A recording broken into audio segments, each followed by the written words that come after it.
Thank you. I'm really happy to be here today, and today I'm going to be talking about innovating across the value chain, a collaborative approach to solving sustainability challenges.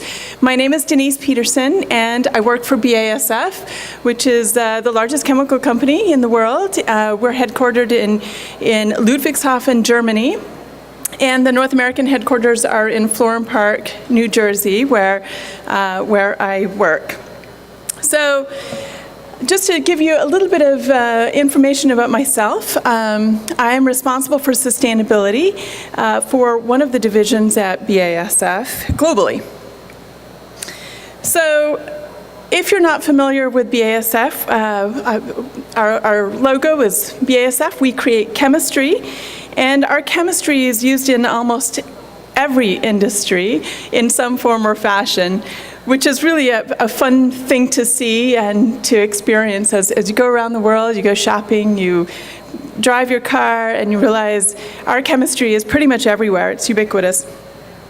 We have about 113,000 employees worldwide, and we have 6 Verbund sites and 353 other production sites. And of course, that begs the question, what is a Verbund site? And a Verbund site is really a site that's been highly interconnected. That's what BASF is really known for, in having these production processes that completely minimize waste, minimize energy usage, minimize water, and by putting it all together, really increasing efficiency. It's the best of German engineering.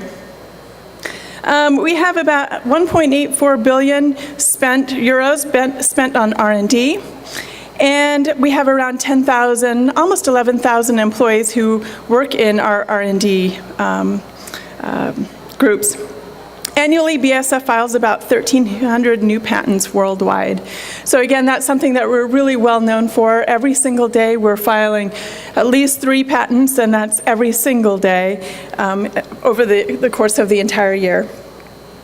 So let me tell you, we actually have our technologies kind of put into these 5 functional areas. We have our chemicals, performance products, functional materials and solutions, agricultural solutions, oil and gas. And the division I work for is actually in the Care Chemicals group, which is found in the performance products. Today here we have represented our catalyst group, and the catalysts are as you well know, is really one of a cornerstone of green chemistry. We're using catalysts really increase energy efficiency. They remove waste, resulting in less waste. They replace stoichiometric reagents, which also reduces waste, and they help develop new feedstocks as well. So again, our catalyst division is here and well represented. So. Another thing to mention is that BASF is one of the leaders in sustainability within the chemical industry. Here I have a real quick snapshot of some of our goals, but we are, again, seen as one of the leaders, and we do have very aggressive sustainability goals as well. And they include environmental goals, health goals, and safety and security. So let me tell you a little bit about the way we look at sustainability. We look at sustainability as kind of a dual approach. On the one hand, sustainability is something that we see that creates value. On the other hand, it also reduces risk. And those two values become absolutely important at the business level. As you can see right here on this pyramid, you can see that having sustainability benefits actually increases your value because it helps to differentiate your products. There are opportunities that arise as you solve problems, and that's actually what I want to talk a little bit more about today. But it also reduces your risk because as things, legal requirements, basic standards, regulatory advances, we all know that some chemistries end up being phased out. And so by really having a sustainability approach, you can really address those risks within your portfolio to improve your performance.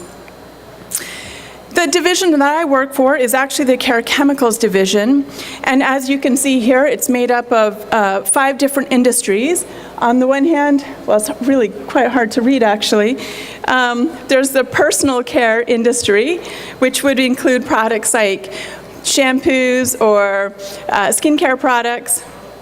There's the home care industry, which includes laundry detergent or hard surface cleaners. There's hygiene, which is made up of a real focus on super absorbent technologies that would go into diapers, feminine care, elder care. Formulation technologies, again, used on a very technical level in your production processes, and then the ag chem additives, which are basically the products that the ag actives go into, and so that you can distribute them on a field and increase your productivity. All right, so looking at it, what I really wanted to talk about today is really solving problems that we see by taking a sustainability approach. And I wanted to share the example of how we do it within my division at BASF. And again, it's a global approach. What we do is really look at, instead of just focusing on what BASF does, we have our own goals, we have our own position and how we approach our ingredients, but we really try to take an entire value chain approach for the products that our ingredients go into. So we're really looking at a complete value chain approach for the finished product. So what does that mean exactly? If we look at, for example, the basic feedstocks, what are the raw materials that go into the products that we make? And of course, there's the part about the ingredients manufacturer. That's really where we see ourselves. We look at the supply chain and how do we deliver our products to our customers, and how does that also translate into the delivery of products throughout the value chain? We look at our customers. In most of our industries within Care Chemicals, usually they are fast-moving consumer goods companies who deliver then to the retailer. And then we look at the consumer and how does the consumer use it, the product. So for us, looking at the entire value chain and saying, what are the possibilities of improving sustainability? What are the challenges that exist at each level? And we could go into, we have lists, and we have this a very systematic approach to identifying at each level what are the challenges that part of the value chain sees from a sustainability perspective. And so that's the approach we take. What I want to do is give you some examples from each part of the value chain to show and kind of demonstrate what that translates into. So the first example I want to use is actually argan oil. So there are some women in the audience here, and for many of you women, you probably have used products that have argan oil for your hair. It's often also used in skincare products. Now, what was the challenge? It's actually a really interesting challenge. The challenge is that argan comes from the argan forest in Morocco. And in Morocco, the argan forest is actually the last barrier between the encroachment of the Sahara Desert.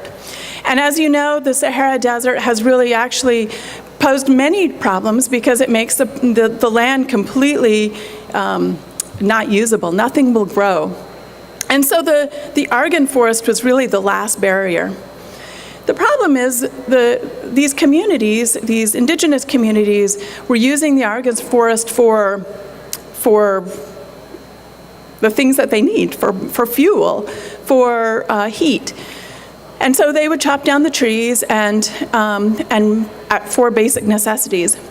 One of the other things that happened is, as argan oil was discovered as having some really great properties within the personal care industry, it also created some value as a commodity, as a product that they could sell. And so the argan forest became really challenged because it was being cut down. So one of the things that we did about 10 years ago, we partnered with an NGO and some customers, and we went in and we helped to support and create a women's cooperative. And the Women's Cooperative, what it did was actually provide schools, it provided education, it taught the women how to sustainably harvest the argan oil in order to create a sustaining supply chain of argan. This had incredible benefits. It supported the women, the children. It helped to increase the standard of living, and it also had some real benefits in creating a safe supply chain. So anyway, this became a real benefit, and also has some real benefits for our customers, who then were able to really have a supply chain that was more consistent. So as you can see, the challenge here was really one of both an environmental challenge as well as a social challenge. And by going in and taking a very collaborative approach, we were able to solve a problem that really had some benefits. The second example I wanted to use also has some interesting environmental as well as social challenges. How many of you have heard of palm oil or are aware of the challenges with palm oil? Okay, many of you. Well, palm oil is actually one of the biggest raw materials, is palm kernel oil, one of the biggest raw materials within the home and personal care industry. And in many ways, while palm oil tends to get a very bad rap, it actually is an incredibly sustainable oil in the sense that it has a very high yield, it's very stable, and it has a very good color and odor profile.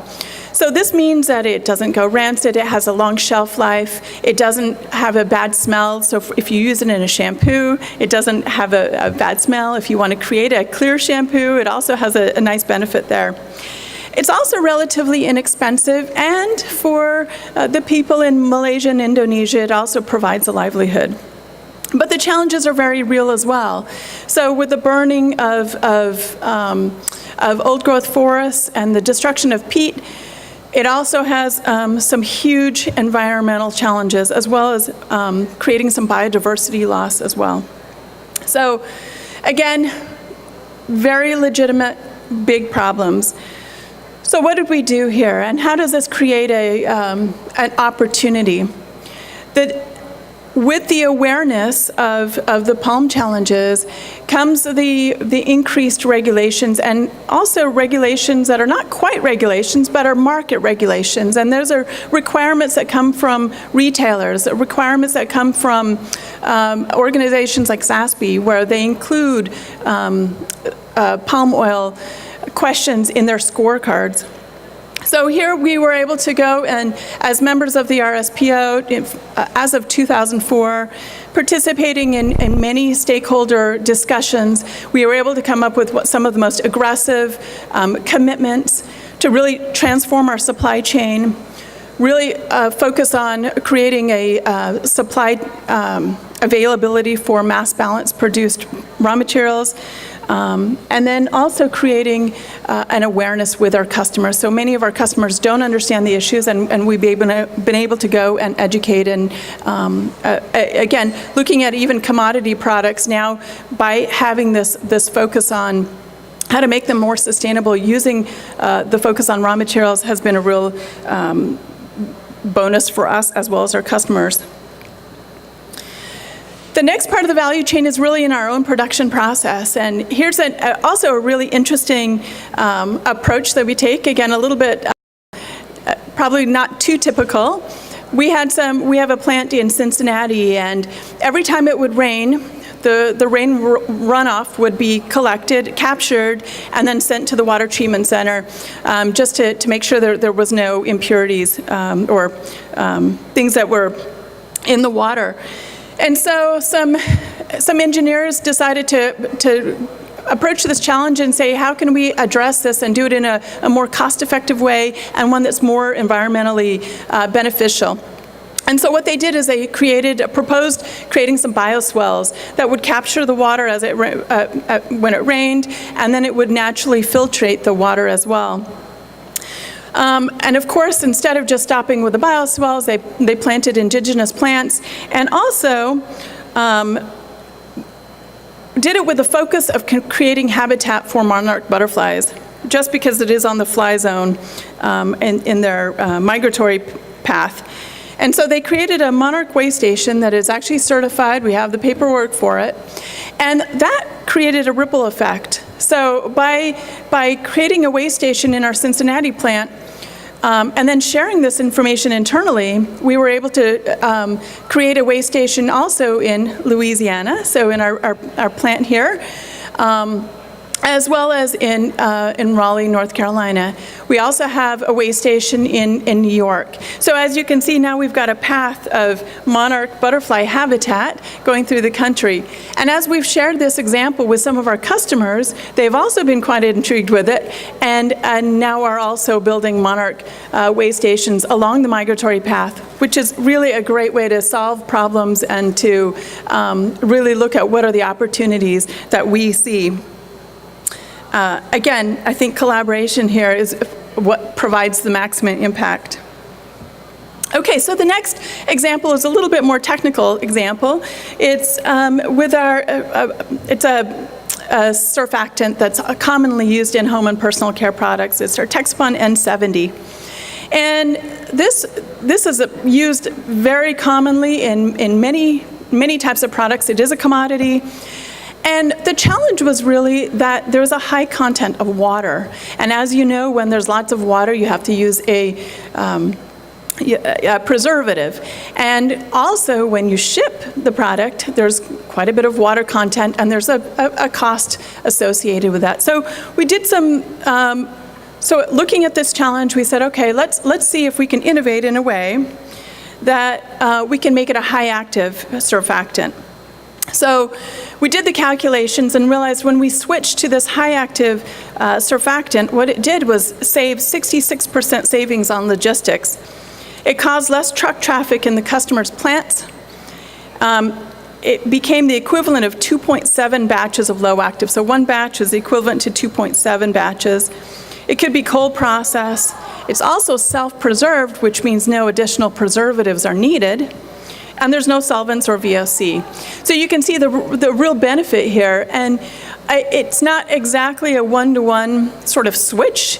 There are some things that our customers have to do. So they have to be able to pump it out of our tanks. And there are some things that they have to do to make the adjustments. But in truth, it actually ends up being a win-win because it saves on shipping, it saves on cost, it saves on warehousing, et cetera, et cetera. So some real benefits here. And again, that's a problem that is really a collaborative approach because we can make it, but if our customers don't buy it, then really there's no market there. But by working together, it helps us both to meet our own sustainability goals.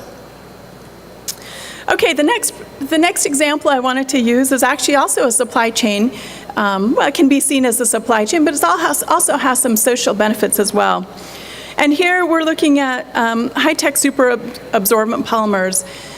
Now, these polymers are used in diapers, and here you can see the picture of what diapers used to look like in 1995. And in 2005, you can see this, a substantial decrease in the size of the diaper. And by 2014, you can see how thin with the very newest technology. So what's the real added benefit from a sustainability perspective on having these really high-tech superabsorbent polymers? Well, number one, by having a thinner diaper, you can actually ship more diapers in one load. That means that you don't have to warehouse as much. That means you've got greenhouse gas efficiencies. That means even on the at the retailer level, you can actually put more on the shelf. It also has some performance benefits as well. The thinner product means it's more comfortable. And of course, we know, I think many of you have children probably and have used diapers before on your children. And having that reduced or thinner diaper means it's more comfortable for the children. They can crawl, they can walk.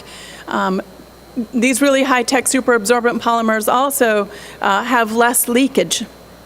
and improve the skin protection. So because it really whisks the fluid away from the body, it actually helps to protect the skin. And then one of the biggest sustainability challenges within the diaper industry is really, what do you do with all this waste? And until we have a diaper that is completely biodegradable, waste and the volume of waste is really a big challenge. So again, here's a way that sustainability challenges can be addressed here. Okay, the very last example that I wanted to share is actually another pretty interesting one from a different industry, and this is from the home care industry. So as many of you know, back in 2010, about 17 states outlawed the use of phosphates in dishwater dish detergent, so automatic dish detergent. And there were some really good reasons to outlaw the phosphates. Number one, it was polluting lakes. It was polluting the water systems. It was causing algae to grow and really had a detrimental effect to the biodiversity of the water system. So yeah, it was a big problem. And so 17 states went ahead and outlawed phosphates. And as many of you probably remember, there was a period of time when you would wash your dishes and there would be kind of a white film on, and you're like, "What? I think my dishwasher is falling apart. I'm going to have to get a new dishwasher." I remember having that feeling like something's not right here. The consumer was not usually aware of what had happened, that there was a change in the formulation, that products that had been available were no longer available, and so there was a switch and performance was really impacted. Now the good thing is, as many of you know and are very familiar with, innovation does not happen overnight. Innovation is something that can take many, many years. 10 years is often a number that's thrown around on a new product. And the good thing is that we had identified phosphates as a problem a good many years before the problem was actually something that the market recognized. And so by identifying it, we had started working on an alternative to phosphates. By the time the challenge actually had become a regulatory challenge, we had a product that was ready to go, and the product is Trilon M. We'd submitted it already to the EPA for Design for the Environment formulations, which is now Safer Choice, and it had been approved. So here we had this great alternative, but in truth, we really didn't have a huge market for it. People had their formulations, they knew that their customers liked it, but as soon as the regulation hit, we had a solution. And again, that proactive thinking really put us in a position where we were in a really good spot. So just to go through it, effective at lower concentrations, it has a great toxicological profile, it's readily biodegradable, and really is a great chelate. So as you can see, this became a place where we were able to innovate, we were able to work with our customers and solve this sustainability challenge. So in summary, I think one of the big challenges that we have from a sustainability perspective, and I see this all the time when I go talk with my customers, customers define sustainability in many different ways. For some customers, it means natural or coming from a natural raw material. For other customers, it really means an increased supply chain or an alignment with some of the sustainability metrics that they've identified in their own company, whether it's water usage or efficiency or less waste. Some of our customers really want it to meet a certification like Safer Choice or like some of the other global certifications, EcoCert, NATRU, NPA. There are many. Some of our customers are looking at how the retailer defines sustainability. So as you can see, sustainability is defined in many, many ways. And it's also defined in many ways by the stakeholders within the product value chain, taking a systematic approach and looking at how the stakeholders actually define sustainability, and then how how you can actually address those definitions and what you have to offer becomes a really important approach. Next, identify the different opportunities and risks. Don't just focus on the immediate impact. So again, taking a value chain approach becomes really crucial. Collaboration is key to finding solutions to today's sustainability challenges and tomorrow's sustainability opportunities. So again, without having a market, without working together, you're really not going to get anywhere. But really having a discussion about those collaboration opportunities becomes really important. And then lastly, working across the product value chain brings maximum opportunities. And I think I've showed some examples of that. And with that, I thank you for coming. Does anybody have any questions?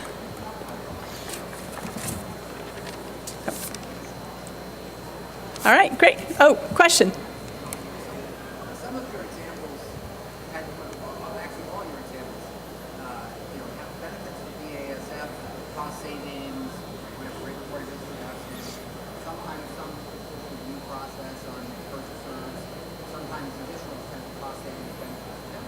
How do you actually successfully pitch those kinds of changes to a company that's not oriented towards innovating on sustainable products, but probably on balance ought to make a switch? Yeah, that's a really good question. So the question, just to review, is really how do you, a lot of the examples that I shared have benefits for BASF. How do we translate that into what our, if I'm saying it correctly, how do we pitch that to our customers? How do we show that there are benefits? And that's a really good question. And I think the phosphate example is one where we were actually building a plant, and it was really imperative for us to find customers for this. And so it was challenging. We definitely, and I think this is one of the things for sustainability, is that you really have to be able to quantify what are your benefits. Not all of our examples are quantifiable. So for example, the butterfly example, that's a great anecdotal example, but how many butterflies were benefited? We can calculate how much water was, what the savings were there, but really what's the other benefit? We definitely try to work with many customers who have that vision. Not all of them do. But by being able to have our pulse on the regulatory changes, on what the market demands are, what the retailers are requiring, and really understanding what the entire value chain is doing, sometimes we're able to pitch it to our customers and share those examples as they go. So for example, and I think Bill's up next, so I think one example of this is really looking at, let's say, personal care products and knowing and understanding how, let's say, an organization like Good Guide is going to, score a product. By doing that and then sharing that with our customers, we really become an information piece, an information part of the solution. Does that make sense? So we definitely try to have a really good understanding of what's going on, and that often has an educational component to it. Any other questions? No. All right, thank you.